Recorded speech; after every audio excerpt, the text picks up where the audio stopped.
নমস্কার বন্ধুরা, পিঙ্কুস home and কিচেনে আপনাদের সকলকে স্বাগত। আজকে আমি বানাবো সবুজ ট্যাংরা মাছ।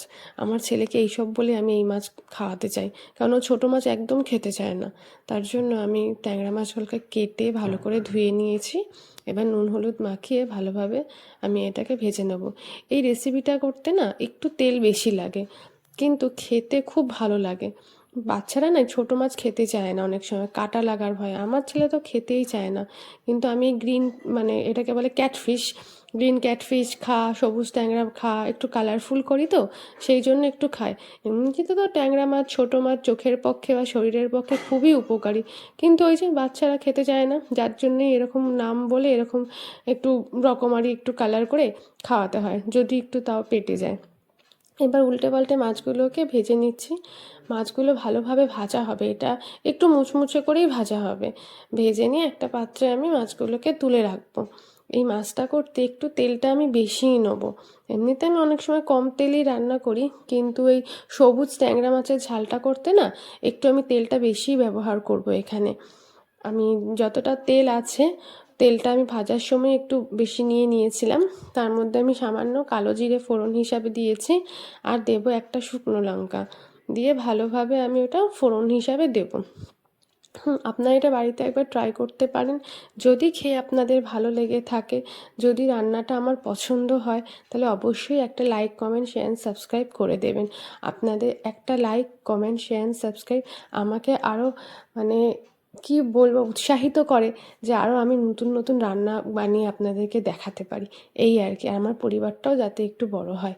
ব্যাস, এবার আমি কি করে নিয়েছি, একটাই পেঁয়াজ নিয়েছি কুচি কুচি করে, সেই তেলের মধ্যে দিয়ে ভালোভাবে লাল লাল করে ভেজে নেবো। ভেজে নেওয়ার পরে আমি মিক্সিতে পেঁয়াজ, আদা, রসুন আর কাঁচা লঙ্কা একসাথে পেস্ট করে নিয়েছি। দিয়ে সেই পেস্টটা কড়াইতে দিয়ে ভালোভাবে আমি এবার নেড়ে চেড়ে নেবো। রান্নাটা কিন্তু লো আঁচেই করবো। দেবো এবার সামান্য হলুদ, তারপর সামান্য নুন দিয়ে দেবো। দিয়ে ভালোভাবে আবার একটুখানি নেড়ে চেড়ে নেবো। আর আমি একটু কালারের জন্য এখানে কাশ্মীরি লঙ্কার গুঁড়ো ইউজ করব। আমি সমস্ত রান্নাটাই কিন্তু কাঁচা লঙ্কাতেই করব, কিন্তু একটু লাল লাল করার জন্য আমি একটু কাশ্মীরি লঙ্কার গুঁড়ো ইউজ করেছি। আপনারা এটা দিতেও পারেন, নাও দিতে পারেন, এটা কোনো ম্যান্ডেটারি না কাশ্মীরি লঙ্কার গুঁড়োটা। ওই যে আমি বললাম আমার ছেলেকে একটুখানি কালারফুল করে দিলে যদি একটু খায়, এই আর কি। কাশ্মীরি লঙ্কার গুঁড়ো দিয়ে ভালোভাবে নেড়ে চেড়ে নিয়ে একটা বড় মাপে টমেটো জারফালি করে নিয়ে সেই মশলার মধ্যে দিয়ে আবারও ভালোভাবে এটাকে আমি কষাবো।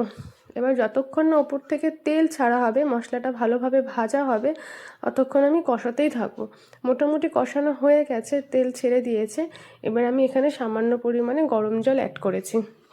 এখানে আমি ঝোল করব না, তাই জলটা আমি কমই দিয়েছি, একটু মাখা মাখা করব, সেই জন্য অল্প পরিমাণেই জল দিয়েছি।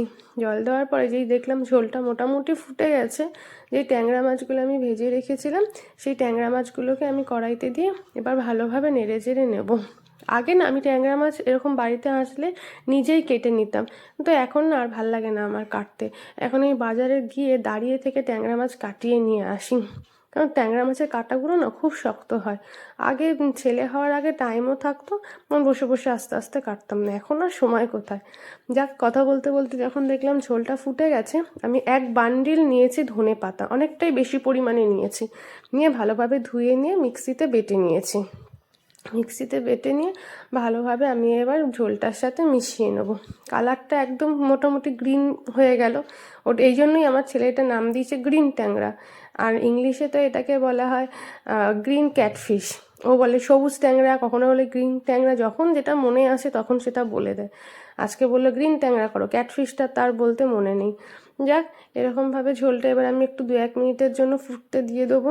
যখন মনে হবে যে ফুট ধরে গেছে, তখন আমি একটা পাত্রে নামিয়ে নেব।